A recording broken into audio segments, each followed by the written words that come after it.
channel Biology Concepts with Ranjit. Now we are going to study about the chapter 5 Biology class 9 the fundamental unit of life. इस chapter में हम लोग पढ़ेंगे कि cell की खोज कैसे हुई और सेल की संरचना कैसे होती है और इसके हिस्ट्री के बारे में सेल वाल इन सब की संरचना के बारे में अच्छी तरीके से पढ़ेंगे. Now next we are going to study line to line NCERT. While examine a thin slice of cork, Robert Hooke saw that the cork resembled that structure of honeycomb consisting of many little compartments. Robert Hooke ने एक cork की slice of cork को देखा और उन्होंने ऐसा बताया कि जो मधुमक्खी के छत्ते के समान छोटे छोटे कंपार्टमेंट सेल के बने होते हैं. Cork is a substance which comes from the bark of tree. Cork एक ऐसा सबस्टांस है, कॉर्क वह पदार्थ है जो वृक्ष की छाल से प्राप्त होता है. This was in the year 1665 fan hook made this chance observation through a self design microscope. यह खोज 1665 में रॉबर्ट हुक ने अपने द्वारा बनाए गए माइक्रोस्कोप के द्वारा किया था. Robert Hooke called these boxes cells. Robert Hooke ने इस स्मॉल बॉक्सेस को सेल्स कहा. सेल्स को लैटिन वर्ड में लिटिल रूम कहा जाता है. Cell in is a Latin word little room. This may seem to be a very small and insignificant incident but is very important in the history of science. कोशिका की खोज जो है बहुत छोटी लगती बट ये पूरे इतिहास में ये सब बहुत बड़ी खोज थी. This was the very first time. वह पहला समय था someone had observed the living things. किसी ने जीवित वस्तु को देखा और उसको इकाइयों में विभक्त किया. The use of word cell to describe these units being still now today in the biology. Cells को अब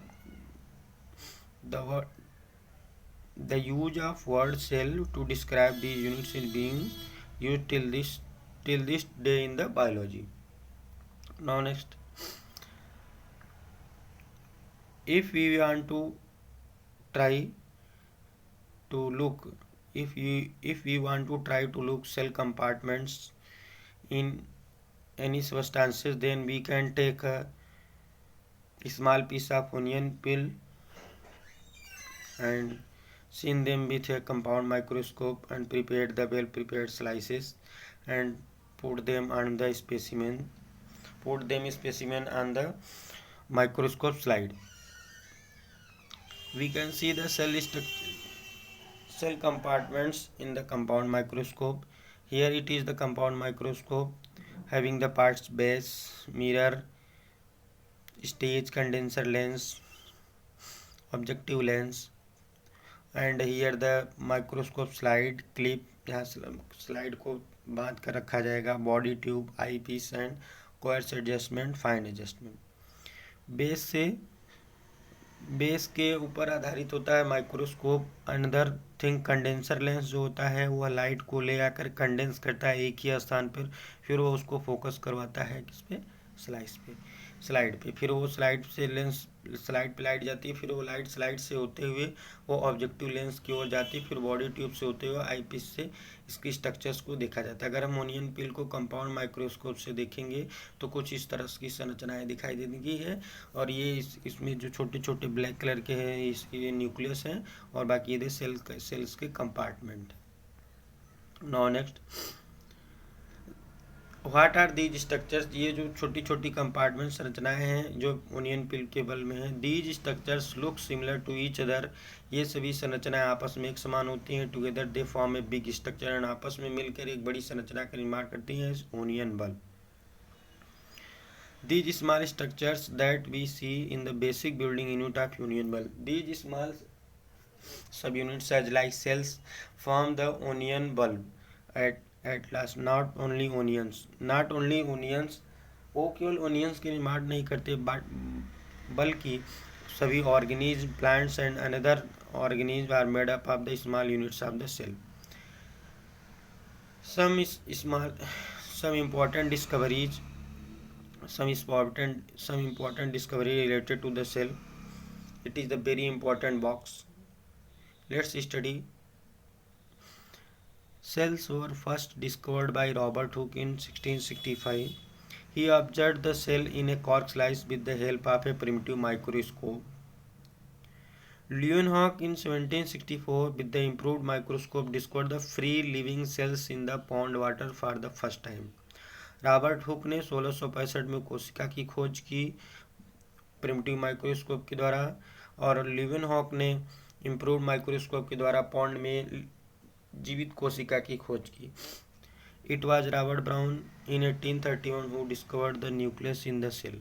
रॉबर्ट ब्राउन ने 1831 में न्यूक्लियस की खोज की. Purkinje in 1839 coined the term protoplasm. Purkinje ने प्रोटोप्लाज्म की खोज की. तो प्रोटोप्लाज्म को साइटोप्लाज्म भी कहा जाता है, जो फ्लूइड होता है सेल, जो फ्लूइड सेल में भरा होता है.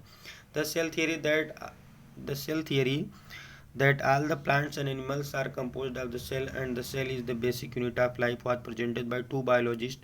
सेल थियरी को दो जो है वैज्ञानिकों के द्वारा दिया गया था, दो बायोलॉजिस्ट के द्वारा दिया गया. उनका नाम है स्लाइडेन और स्वान. इन 1838 स्लाइडेन ने बताया कि सभी जो है प्लांट्स होते हैं, सभी जो प्लांट्स हैं वो छोटी छोटी कोशिकाओं से मिलकर बने होते हैं. और 1839 में स्वान ने बताया कि जो ऑर्गेनिज्म हैं, जो सभी एनिमल्स हैं, वो छोटी छोटी कोशिकाओं से मिलकर बने हैं. तो इन दोनों को मिलाकर सेल थियरी जो है 1838 में मिलाकर बनाया गया. This cell theory was further expanded by the Virchow. इस सेल थियरी को विर्चाउ के द्वारा आगे बढ़ाया गया. उन्होंने ये बताया विर्चाउ and in 1855 and suggesting that the cells arise from the pre-existing cells.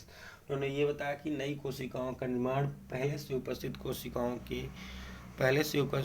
कोशिकाओं से होता है. Now next, with the discovery of electron microscope. जैसे जैसे इलेक्ट्रॉन माइक्रोस्कोप की खोज हुई 1940 तक, it was possible to observe under the complex. Cell की सभी कॉम्प्लेक्स संरचनाओं को इलेक्ट्रॉन माइक्रोस्कोप से देखा जा सकता है. The invention of magnifying lenses led to the discovery of microscopic world. जैसे जैसे मैग्नीफाइंग लेंस का आविष्कार हुआ, वो माइक्रोस्कोप बनने लगे. It is now known that single cell में constitute a whole organism.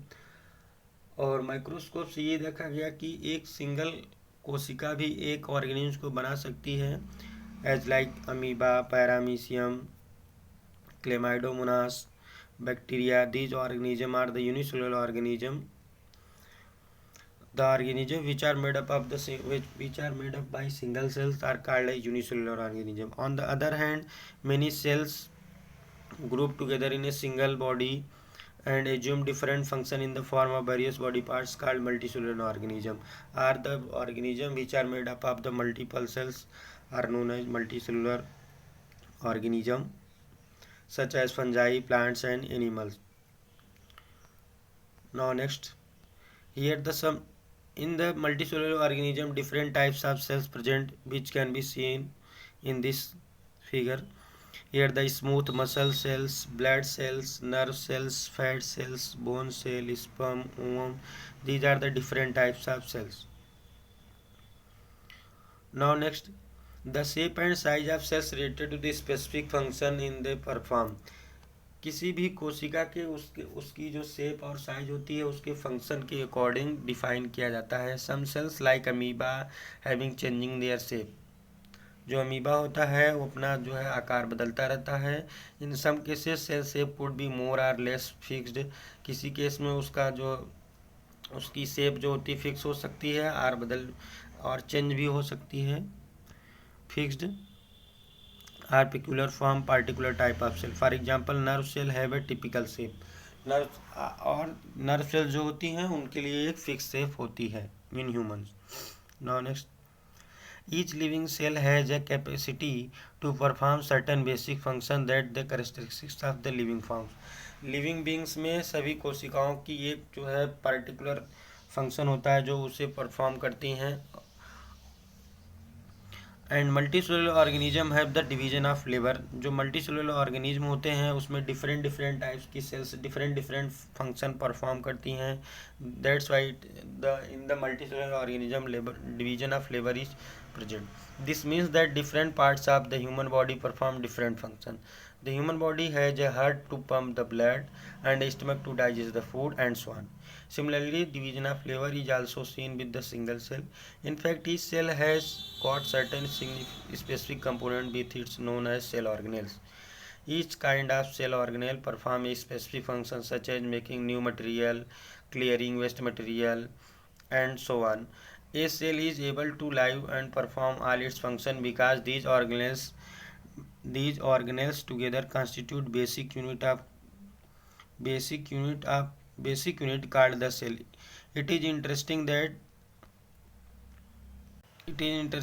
that all the cells found have the same organelles no matter what their function is, what are the organism they are found in.